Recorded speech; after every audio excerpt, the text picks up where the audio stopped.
Je suis ravi de t'accueillir, je le disais. On va parler de ce livre. Je le montre en double, j'aime bien faire ça, parce que je l'ai, mon précieux. Cet excellent livre, Demain les ombres, aux éditions Le Bruit du Monde, qu'on remercie au passage. Hein.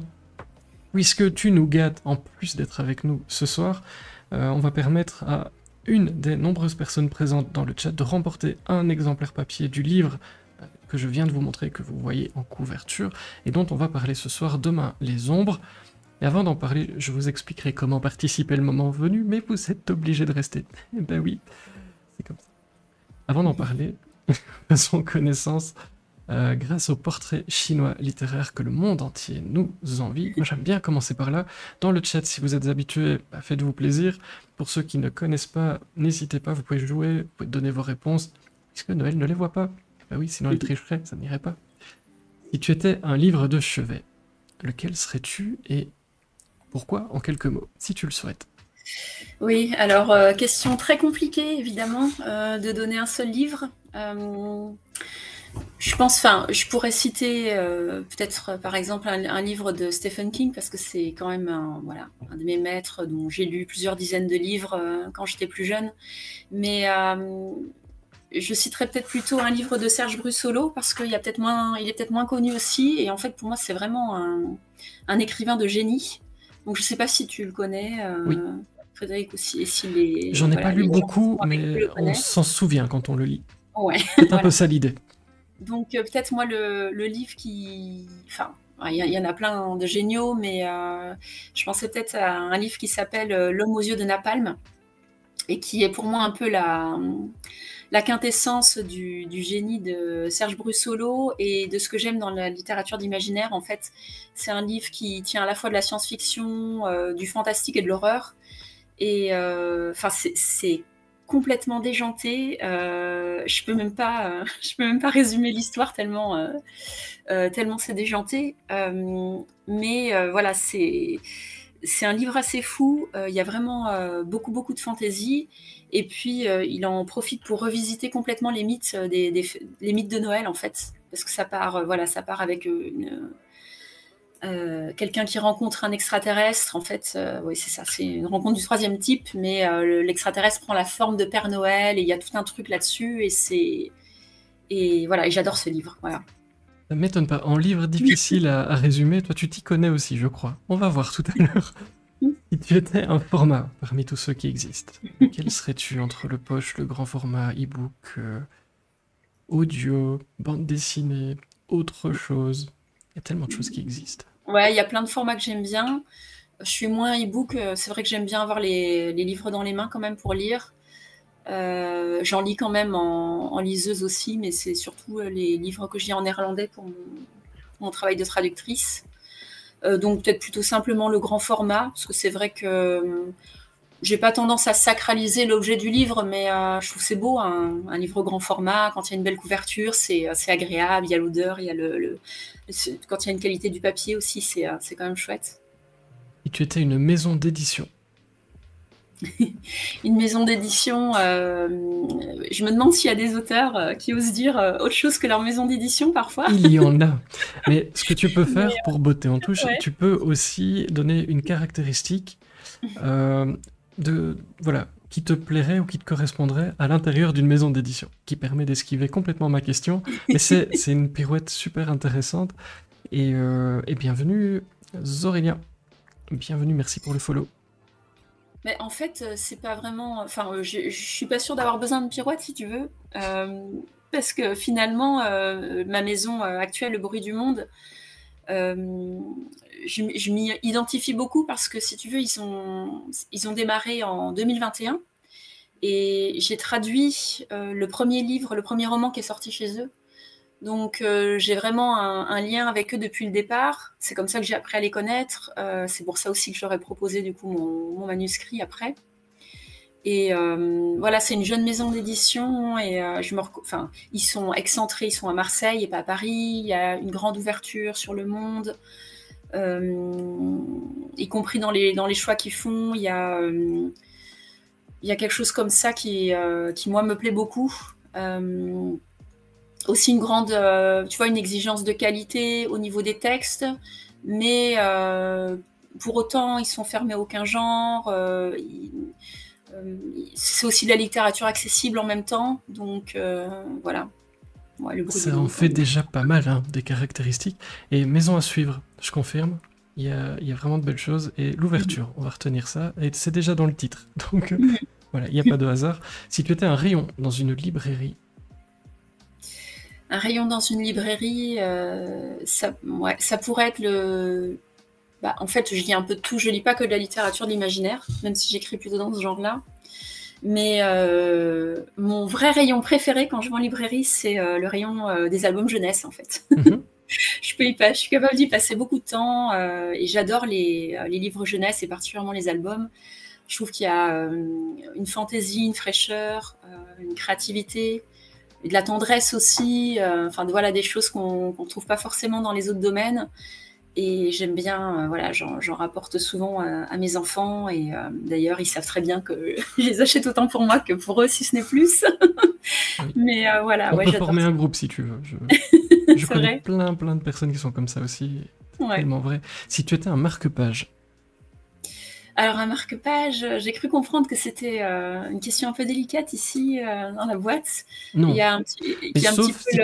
le clan des corners de Ah page et oui, puis ceux ça. qui crient au sacrilège, c'est ça? Tu prends des risques. Mais parfois, il faut vivre dangereusement. Mais oui, il y a vraiment un clan très fort. En fait, bah, non, j'utilise des marque-pages, je corne. Alors, je corne pas les pages pour garder, pour savoir où j'en suis. Ça m'arrive de corner les pages, mais c'est quand j'ai lu des infos intéressantes, je me dis ah, il faut que je le retienne ou faut que ça va me servir quelque part. Et donc, ça m'arrive de corner à ce moment-là pour repérer plus facilement. Mais sinon, je suis plutôt marque-page. Tout simple, de librairie, voilà. Enfin, j'en ai quelques-uns auxquels je tiens plus particulièrement, qui ont été faits par mes enfants ou qu'un ami m'a dessiné carrément. Donc voilà. Mais malheureusement pour toi, le chat va retenir que tu cornes les pages. Et donc, tu as des menaces déjà. Mince. Voilà. Et il y a une question que je me pose dans le chat. Est-ce que vous préférez les gens qui cornent ou les gens qui mettent du fluo? Alors je fais Voilà. les deux. Non, c'est-à-dire que si j'ai un stylo, un crayon de papier ou un fluo, je vais le noter dedans. Mais en fait, j'y pense pas toujours. Je me dis pas toujours, voilà. Je J'ai pas précise, toujours ça. Et si j'ai pas ça à c'est un proximité, excellent livre. Regardez, ne faites pas attention à ce qu'elle dit. C'est un excellent livre, vraiment. Ne corne pas les pages. C'est faux, non. C'est très drôle. À un moment, on n'osera plus sortir quand on corne les pages. On n'osera plus. Enfin, c'est marrant. Si tu étais un personnage parmi tous ceux qui ouais, un existent, livre, ça doit vivre. ça doit vivre. Enfin, moi, ça me dérange pas. Je comprends. On fera un débat un jour là-dessus, je Je crois. corne pas les pages des livres qu'on me prête. Vous inquiétez pas. Je suis respectueuse quand même.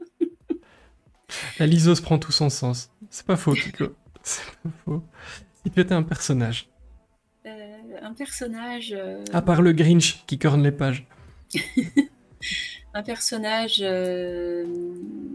Ouais, c'est pas évident comme question. Il y a des choses. On m'a déjà demandé si je m'identifiais ou si Lune Rousse c'était un peu mon double. Donc Lune Rousse c'est un personnage de Demain les Ombres. Voilà pour ceux qui ne connaissent pas. Et en fait, bah, pas du tout. Mais par contre, je l'admire beaucoup. Donc c'est vrai qu'un personnage. En même temps, je n'aurais pas envie de vivre sa vie tellement mouvementée, mais je trouve qu'elle a une forme de courage, d'audace et de liberté qui fait rêver quand même. C'est vrai que c'est drôle. Oli Olibois demande si tu tords le bras des gens que tu croises dans la rue quand tu peux te souvenir d'eux. C'est vrai que ça se ferait pas, mais c'est marrant. Oli, je peux noter l'idée pour un de mes livres. Mais C'est les livres très n'ont drôle. pas de système nerveux, ils ne ressentent pas la douleur. Oh mon dieu, dans quoi on s'embarque? Peut-être, va savoir. Parce qu'à la base, c'est un arbre, et puis oh là. Si tu étais un temps de conjugaison. Le présent.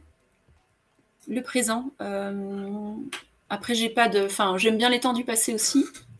Les temps, c'est toujours un gros casse-tête en traduction littéraire. C'est toujours très compliqué.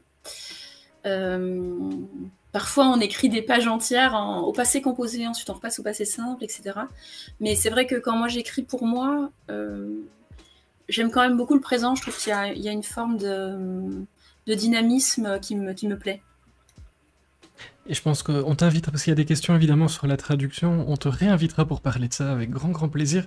Juste pour les gens qui sont curieux, tu traduis de quelle langue vers quelle langue? En général, on va que dans un sens quand on traduit. Ouais, du néerlandais au français. Voilà. Si tu étais la bande-son de ce livre Demain les ombres, tu y La mettrais bande quoi? son. Oui, comme musique. Ou comme groupe. Bah, en fait, je me suis déjà. Alors, la bande-son, je sais pas, mais il se trouve que j'ai déjà, comme ça, rêvé un petit peu, fantasmé un peu d'une bande-annonce, d'à quoi pourrait ressembler la bande-annonce. Et j'avais comme ça une image, enfin, une scène en particulier dans le livre, avec donc justement Lune Rousse qui est au sommet de la montagne, etc. Et je sais pas pourquoi je pensais à une chanson que j'aime beaucoup de Joy Division, c'est Atmosphere. Je sais pas si tu la connais. Ouais. Et c'est une chanson qui a vraiment un rythme de batterie. Déjà, c'est très fort, et puis ça bat comme un cœur, quoi. Et en fait, c'est vrai que dans Demain les ombres, il y a des scènes où la musique est très importante et très, je sais pas comment dire, charnelle, comme ça. Et donc, je sais pas, ça me disait bien d'imaginer cette chanson-là avec le livre. C'est un bon choix. Je sais pas si ça te parle, ouais. C'est un très très bon choix. Oui, vraiment, très très bon choix. Si tu étais un signe de ponctuation dans la panoplie que nous avons sur le clavier. Un signe de ponctuation, plutôt le point d'interrogation. Le point d'interrogation, parce que je me pose tout le temps des questions. Je pense que c'est aussi pour ça que j'écris. C'est pour moi déjà explorer des sujets qui m'intéressent. Et puis j'aime bien, je lis pas que ça en littérature, mais moi ce que j'écris, j'aime bien que ça pose aussi des questions, en fait, que ça fasse réfléchir les lecteurs. Donc ouais, le point d'interrogation. Et un petit dernier pour la route, si tu étais un verbe. Un verbe.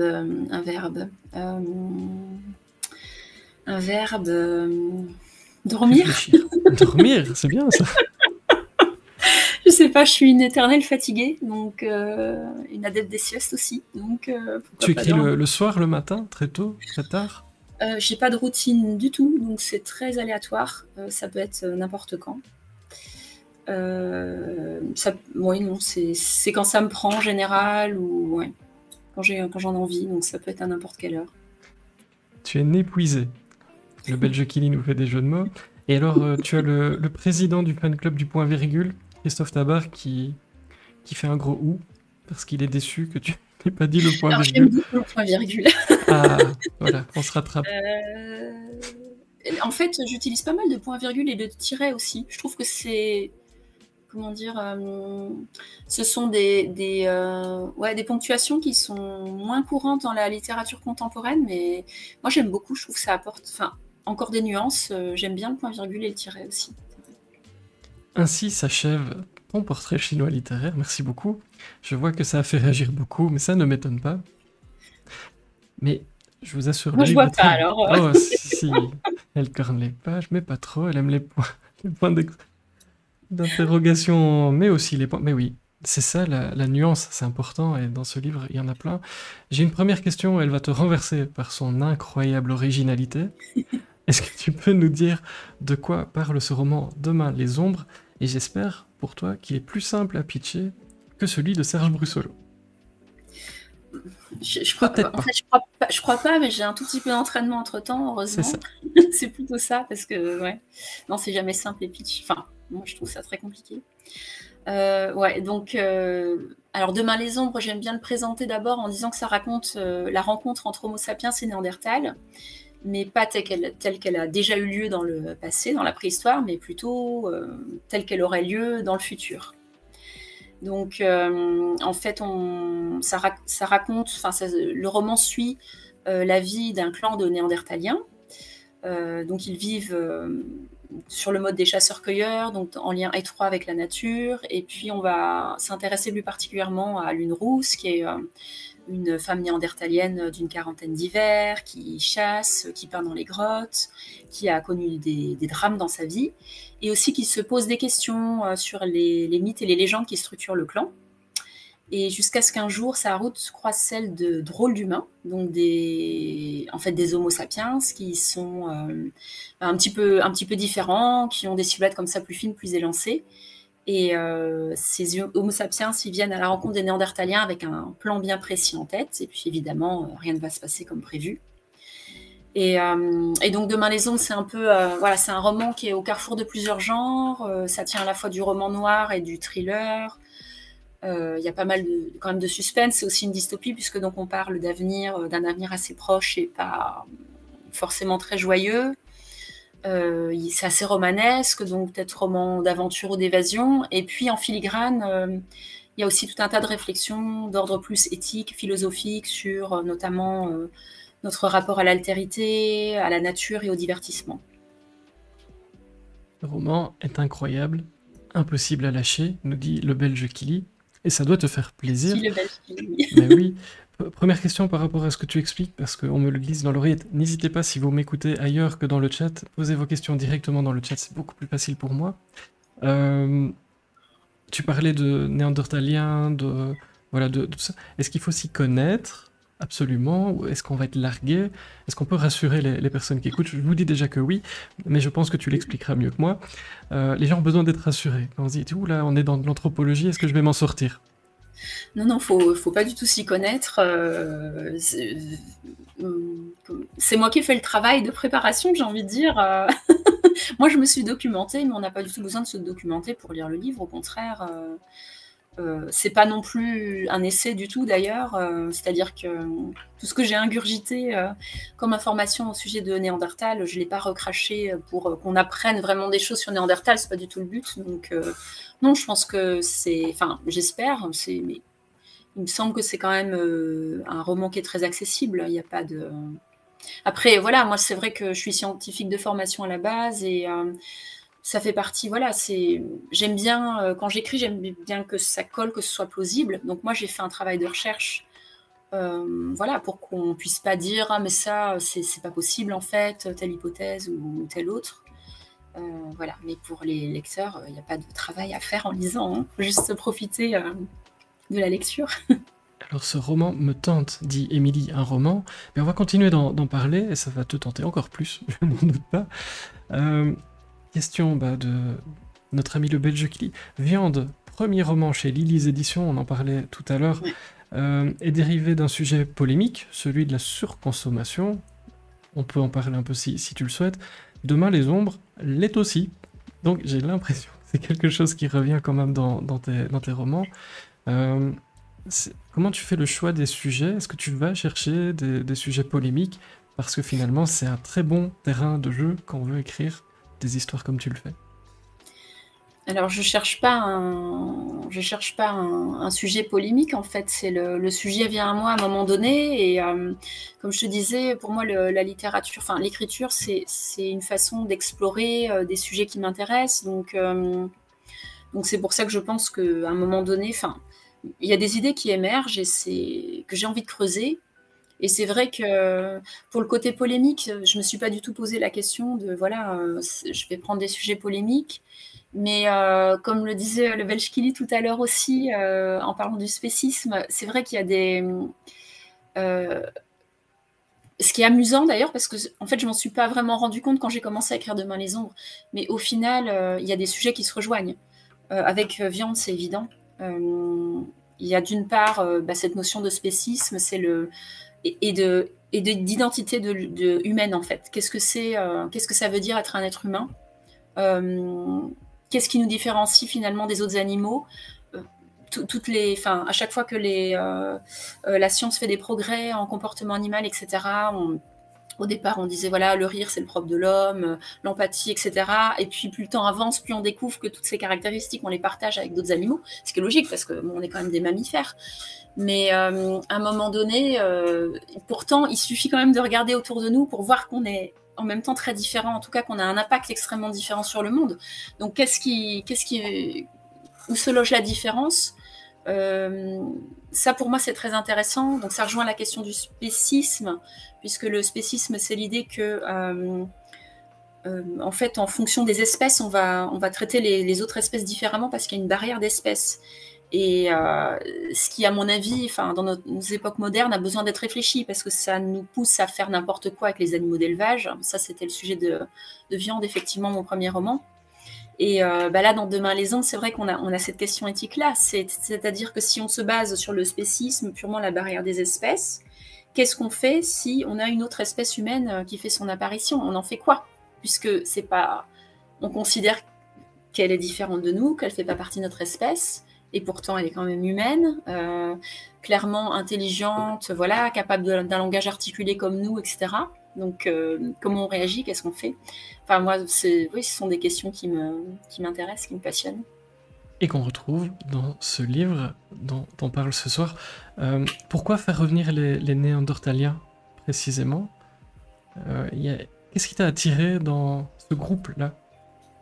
Pourquoi les Néandertaliens par rapport à une autre espèce, tu veux dire du genre humain? Par exemple, oui. Ce qui m'a intéressé beaucoup au départ, c'est d'abord c'est le fait que on a quand même beaucoup d'informations sur eux, contrairement à d'autres espèces humaines, notamment, je sais pas moi, les Denisoviens qu'on a découverts plus récemment. Donc ça, pour moi, c'est intéressant. Bon, après, voilà, chaque écrivain est différent. Il y a des écrivains qui vont peut-être se dire, justement, je préfère en savoir le moins possible, comme ça, je peux fantasmer et vraiment utiliser ma créativité au maximum. Moi, j'aime bien que ça me balise en fait. Utiliser Néandertal, ça veut dire me baser sur des données existantes. Pour moi, ça m'aide. J'aime bien, ça m'aide à poser un cadre. Et puis, il y a une autre raison, c'est que, enfin, une ou deux autres raisons. C'est d'abord que les recherches ont énormément progressé dans le domaine de la paléoanthropologie ces dernières années, notamment avec les techniques d'ADN. Et il y a quelque chose de fascinant avec Néandertal. D'abord, on a quand même du matériel génétique en commun, en fin de compte. Donc ça, c'est intéressant parce que justement, quand on parle de barrière entre les espèces de spécisme, ça veut dire que nos ancêtres à nous, ils les ont pas vraiment vues, ces barrières, puisqu'il y a eu des rencontres, peut-être des histoires d'amour. Donc il y avait ça. Un autre aspect intéressant pour moi de Néandertal, moi, ce qui me plaisait aussi, c'est justement son évolution à travers la science, parce que au départ, on avait tendance à le décrire comme comme une espèce de chaînon manquant entre le singe et Homo sapiens, finalement. Mais parce que voilà, on avait une vision pétrie des débuts de la science, des sciences préhistoriques, en fait.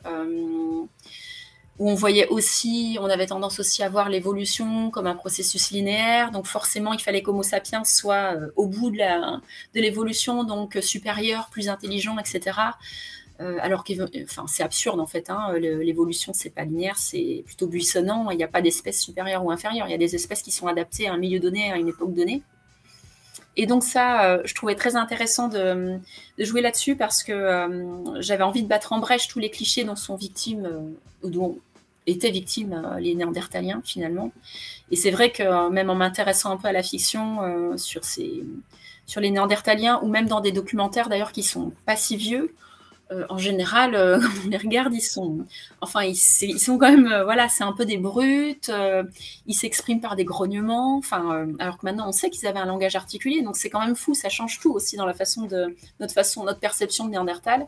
Donc ça, je trouvais ça intéressant, parce que ça, j'aime bien, je trouve que l'écriture, ça sert à ça aussi, ça sert à remettre un peu en question nos préjugés, nos clichés, à faire évoluer nos visions, nos imaginaires. Et la dernière raison pour laquelle Néandertal, c'est quand même très chouette de l'utiliser dans la fiction, c'est qu'il y a quand même une convergence d'hypothèses pour montrer que Néandertal aurait a priori un rapport un peu différent à la nature par rapport à Homo sapiens. Un rapport justement où il serait plus ancré dans la nature, où il vivrait plus en harmonie avec elle. Et ça, je trouve que c'est à la fois très intéressant et puis c'est riche de sens dans la période où on vit, où on a quand même un tout petit problème avec la nature et où ça risque de pas s'arranger, c'est pas en train de s'arranger. Donc en ce sens-là, je trouvais que c'était une figure intéressante aussi à explorer dans la fiction. Et j'en profite pour accueillir Thibaut, bonsoir, et Antoine Scotto, merci beaucoup d'être passé.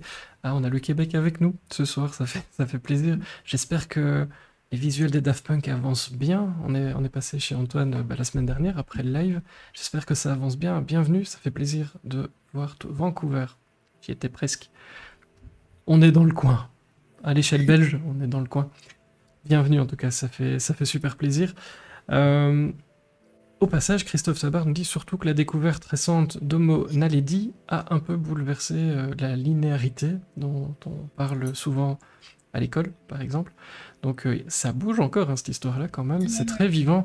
Tu parlais de nature, c'était aussi une de mes questions. La nature, dans tes livres, dans ce livre en particulier, on voit que c'est un personnage très important. Pourquoi est-ce si important pour toi ?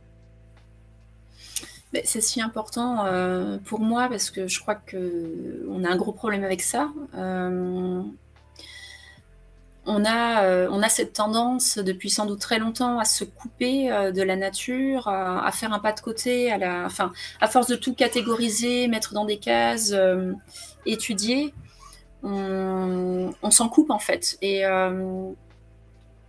Et c'est très grave parce que le problème c'est qu'on est en train de saccager notre environnement. Et donc on a besoin collectivement de réfléchir à ça et de changer notre rapport à la nature si on veut arrêter le massacre et puis peut-être aussi que notre espèce survive à terme. Je ne sais pas si c'est pas forcément un objectif en soi, mais c'est quand même l'idée de limiter aussi les souffrances même aux générations futures qu'on aurait pu éviter peut-être. Donc oui, on se coupe trop en fait. On a tendance pour moi à se vivre extérieur à l'environnement, à le considérer comme extérieur à nous, alors qu'on en fait partie, on est en communion avec l'environnement, on ne peut pas vivre sans en fait. Il y a une phrase d'un activiste australien, j'ai toujours pas retenu son nom, mais que j'aime beaucoup, qui disait pendant une manifestation pour, je sais plus, c'était empêcher des travaux miniers, ou je sais plus quoi exactement, mais donc des militants qui manifestaient, il disait nous ne défendons pas la nature, nous sommes la nature qui se défend.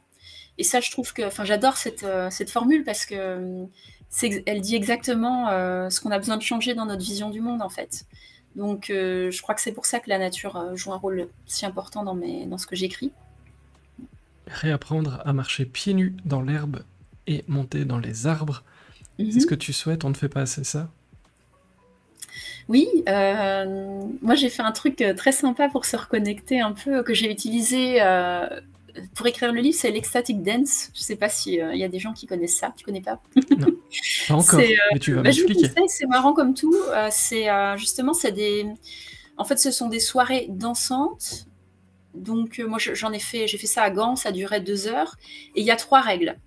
Pas d'alcool, ni de drogue, pas de substance, il n'y a que de l'eau. Voilà.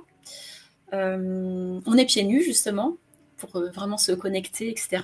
C'est aussi de la musique sans parole, uniquement instrumentale.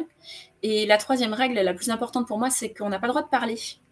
Et ça change beaucoup de choses, parce que c'est vrai qu'on peut arriver comme ça, à travers cette musique, à entrer dans une forme un peu de transe, et comme les codes sociaux changent en fait, puisque normalement c'est par la parole, quoi, énormément. Et comme on n'a pas le droit de se parler, on rentre en communication d'autres façons, par les regards, les gestes. Et ça c'est très sympa aussi. C'est aussi une façon de se reconnecter peut-être avec, je sais pas, même les uns aux autres, de tester des autres formes de connexion avec les autres, avec la nature. Je sais pas si ça existe encore, ça me fait penser, il y avait des soirées chute parties dans mon coin. C'était dans un café, donc tu prenais un verre avec quelqu'un, mais tu pouvais pas parler.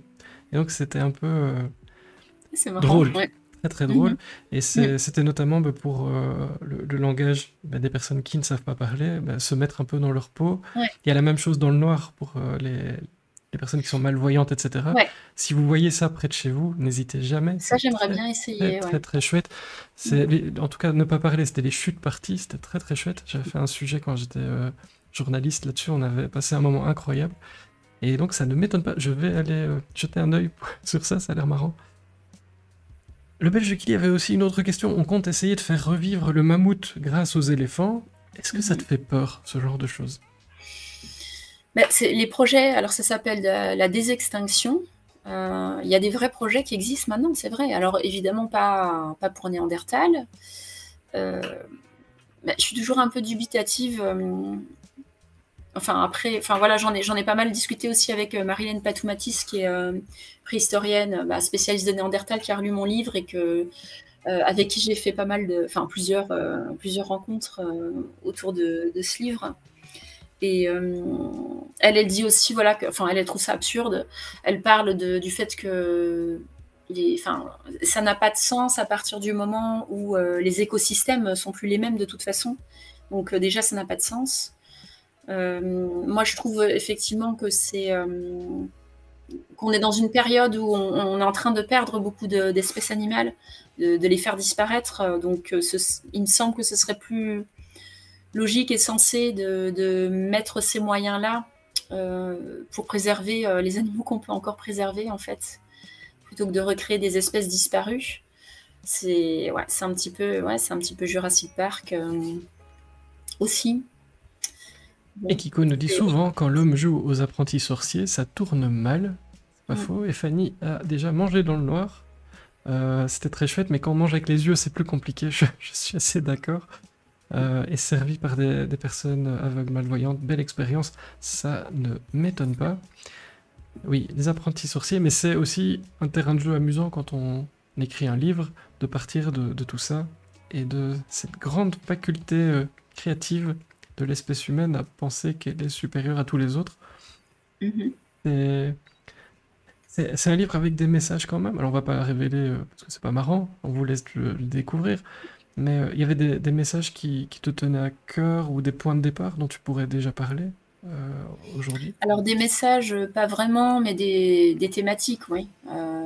Ça reste un divertissement, c'est important parce que on me demande si du coup on n'est pas, comme tu disais, sur pas un travail de fin d'études, mais non, pas du tout en fait, c'est un divertissement. Tu as parlé de thriller, roman noir, on est là-dedans. Hein.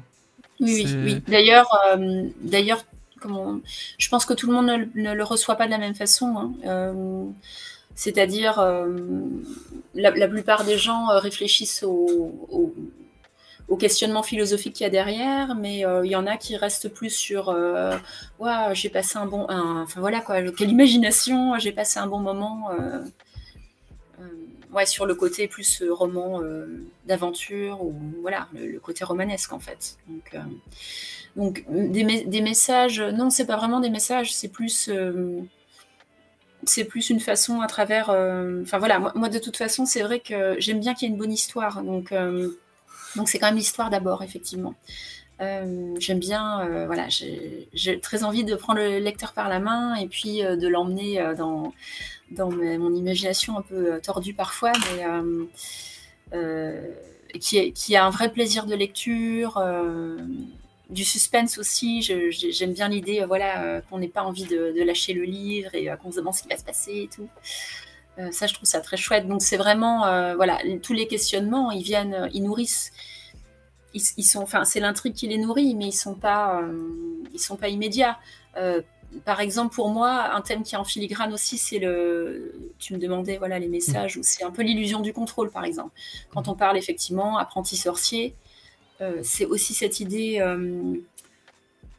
qui m'a beaucoup frappée d'ailleurs, pendant la période de la pandémie, où je me disais, en fait, c'est dingue que parfois, pour certaines personnes, et certainement pour les humains en général, c'est presque plus facile de croire et d'imaginer en un complot international, mondial, que d'accepter qu'on gère pas grand-chose en fait, qu'on n'a pas beaucoup de contrôle sur les choses. Et je trouve que c'est un peu une maladie de notre société actuelle d'exagérer complètement le pouvoir et le contrôle qu'on a sur les choses en fait.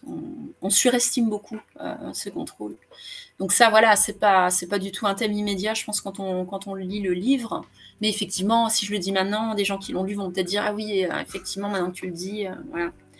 Donc, l'illusion du contrôle, et puis la réflexion sur le rapport à la nature et à l'altérité. C'est les thèmes principaux. Alors, en parlant de ce qu'on ne contrôle pas, on va faire appel à une main innocente, puisque je vous le disais tout à l'heure, on a le plaisir, grâce à Noël, de vous faire gagner ce livre que je tiens entre les mains pour vous, si c'est pas beau.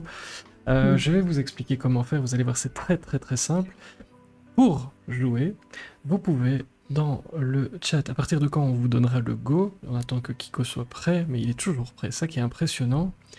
Vous allez simplement mettre la commande point d'exclamation, c'est pas un point d'interrogation comme tu aimes, mais c'est un point d'exclamation, et demain, en minuscule, vous avez le petit message, je ne sais plus parler, message dans le chat, point d'exclamation demain. Voilà, dès que vous faites ça, vous participez automatiquement, vous rentrez dans le tirage au sort, mais qu'on déclenchera dans quelques minutes.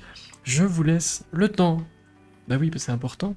Et le temps file, mais j'ai encore beaucoup de questions, dont une que je trouve importante, c'est la place de la femme. Elle a une importance capitale dans ce livre.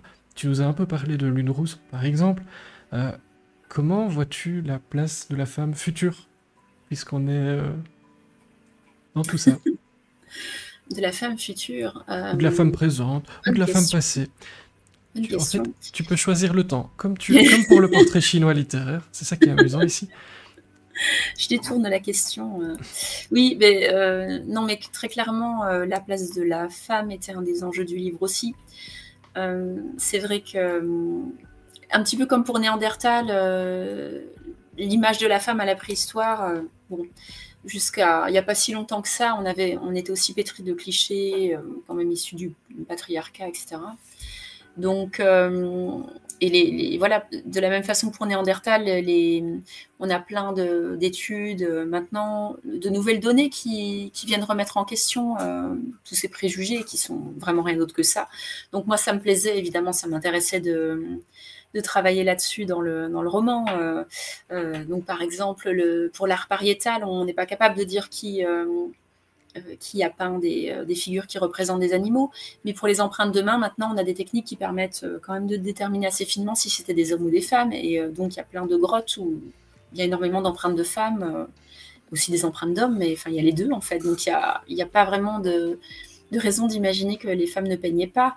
Et un petit peu de la même façon, voilà, pour la chasse, quand on avait des squelettes avec où on repérait sur les os des insertions qui montraient des gens très musclés qui avaient beaucoup l'habitude de lancer des lances, etc. On associait ça systématiquement à des hommes. Et puis avec les techniques d'ADN, maintenant, on se rend compte que non, on a classé beaucoup de squelettes comme ça chez les hommes, alors que c'était des femmes, hein, un peu comme la guerrière viking, enfin tous ces trucs-là. Les Amazones, etc. Les tombes prestigieuses ou avec des attributs plutôt guerriers, on les attribuait forcément à des hommes, on en trouve qui étaient des femmes. Donc ça, je trouve que c'est super intéressant. Et puis les techniques continuent de progresser, donc on va peut-être arriver à apprendre des choses encore plus finement. Et ça, je trouve ça important d'en avoir conscience et d'en parler, y compris parce que je trouve qu'on est dans une période très chouette pour ça. On parle beaucoup de féminisme, il y a quand même le mouvement MeToo, il y a plein de choses qui se passent quoi, dans ce domaine-là. Et avoir cette petite idée quand même dans un coin de la tête que le patriarcat, il n'est pas né avec le début des temps et que c'est peut-être une invention finalement assez récente qui daterait du néolithique. Ben, ça change aussi un petit peu. Ça veut dire que c'est peut-être pas forcément impossible à changer quand même, quoi. Donc c'est voilà, tu parles pour la place de la femme future. Et puis pour revenir à la femme et le futur, je pense qu'il y a aussi des convergences entre guillemets entre des luttes écologiques et des luttes féministes. C'est en valorisant des valeurs ou des qualités qu'on dit masculines, je mets des guillemets évidemment, mais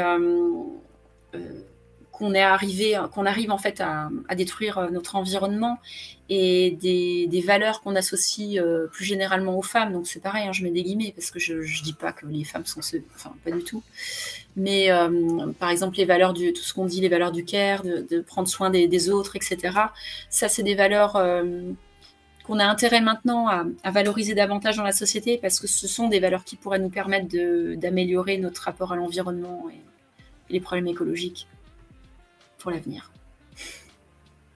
Alors, juste, Sama, je vois que tu as joué avec le point d'exclamation demain, mais il faut écrire demain avec juste un point sur le i, sinon ça va pas être pris en compte. Je te laisse 30 secondes pour rechanger ça, comme ça tu seras dans le tirage au sort, on le fait juste après. le temps avance. Marilène Patou-Matisse, experte renommée de la préhistoire, t'a aidé à écrire ce livre. Quels ont été ses conseils pour que ce soit un livre qui marque et qu'on n'oublie pas? C'est toujours important de faire appel à des experts, j'imagine. Oui, alors elle m'a pas vraiment aidé à l'écrire parce que je lui ai fait lire mon manuscrit une fois qu'il était terminé, en fait. Et tu as pris alors les retours à ce moment-là Ouais, et ma demande n'était pas d'en faire un livre qui marque, hein, c'était de savoir si c'était plausible, en fait. Donc finalement, j'ai pas rechangé grand-chose après parce qu'il n'y avait pas vraiment de... J'avais pas fait des... Bon, après, évidemment, ça reste de la fiction. On a beaucoup d'informations qui sont fragmentaires fatalement sur la préhistoire. Donc, moi, j'ai comblé en fonction de ce que j'avais envie de faire. Mais voilà, il fallait que ce soit plausible. Un des points qui était vraiment intéressant dans la discussion avec elle, c'était de creuser justement cette différence de Néandertal dans son rapport à la nature. Et ça, j'ai pu le faire grâce à elle. Donc, par exemple, sur la notion, enfin, je ne vais pas m'étaler, mais sur le fait que probablement Néandertal ne peignait pas, enfin, on n'a pas retrouvé de dessins d'animaux qu'on peut associer à Néandertal. C'était des peintures plutôt symboliques. Comme des bonhommes bâtons. Et cher au Belge qui lit. Il y avait des bonhommes bâtons. Je suis sûr qu'il y avait des bonhommes bâtons. Si. Et l'idée, c'est que peut-être pour Néandertal, le simple acte de représenter un animal, bah, c'est déjà, en fait, ce qu'on fait avec Sapiens, ce que Sapiens fait, c'est déjà un premier pas pour se différencier et peut-être pour se l'approprier quelque part, pour s'approprier cette image de l'autre. Allez, je vous propose qu'on fasse le tirage au sort parmi toutes les personnes qui ont joué pour remporter ce livre. Demain les ombres, c'est aux éditions Le Bruit du Monde. Vive les bonhommes bâtons. Kiko, je te laisse procéder au tirage. Eh bien, c'est Fanny H qui remporte ce livre. Je pense que tu ne l'as pas, Fanny. Ça, c'est plutôt une bonne nouvelle. Enfin, dis-nous si tu l'as ou si tu ne l'as pas, si on remet en jeu. Mais voilà, Fanny, ben, je m'occupe de tout. Et ben, je serais heureux d'avoir... Tu viendras nous chroniquer le livre dans quelques temps, si tu le souhaites. Non, je le disais, le temps avance. Dernière question avant de se quitter. Quels sont tes projets? Parce que j'imagine que tu n'arrêtes jamais entre la traduction et l'écriture et puis tout le reste. Ouais, je manque un peu de temps pour écrire comme je voudrais, mais comme tout le monde, j'imagine. Bah, j'ai plein de projets en cours. J'ai pas de... J'ai plusieurs idées, je travaille notamment sur des nouvelles et puis aussi sur un nouveau roman, mais voilà, c'est pas encore très avancé. Mais par contre, ce qui est super chouette, c'est que j'ai appris il y a pas longtemps qu'il va y avoir une traduction de mon livre en néerlandais, donc dans une maison flamande, donc ça c'est super, qui devrait sortir l'an prochain. Et une autre anglaise qui va sortir aux États-Unis chez Simon & Schuster en 2025, donc ça c'est super cool. La traductrice qui va être traduite, je peux dire que je suis très contente et j'ai hâte de voir ce que ça fait de passer de l'autre côté en fait. Eh bien, félicitations, c'est plutôt de très très bonnes nouvelles. On va suivre évidemment tout ce qui se passe. Puisqu'on est sur Le Bruit du Monde, il fallait que ça fasse du bruit partout dans le monde. On va suivre tout ça. Fanny est complètement ravie d'avoir gagné ton livre. Et je pense que tu vas être ravie, vraiment. Ça te correspond bien en plus ce livre. Donc le hasard fait quand même bien les choses. Merci le robot pour tout ce que tu fais pour nous. Si tu n'étais pas là, je ne sais pas ce qu'on deviendrait.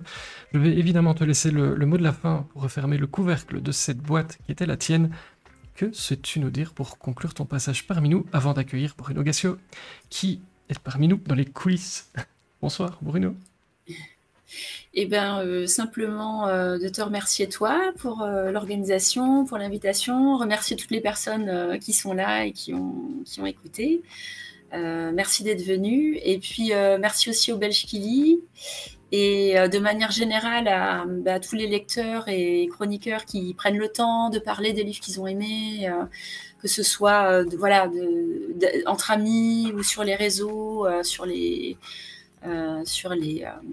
sites comme Babelio, etc. Parce que voilà, c'est comme ça qu'on arrive à trouver un peu des lecteurs et c'est quand même très chouette d'être lu. Donc merci beaucoup. Merci à tout le monde. Et Zut nous dit une traductrice traduite. C'est chouette et c'est super compliqué à dire. Il ne faudra plus jamais que tu la fasses celle-là, Zut. Traductrice traduite, j'aime beaucoup. On va rajouter ça dans les exercices de diction. On va faire un petit catalogue de toutes ces horreurs-là, mais moi j'aime beaucoup les exercices comme ça. C'était un vrai plaisir de t'avoir avec nous, Noël. À Pour très moi très aussi, bientôt. merci. Et puis on va suivre toutes ces aventures dans le monde entier. À très très bientôt. Bonne soirée. Tu peux rester avec nous Merci. puisque on va continuer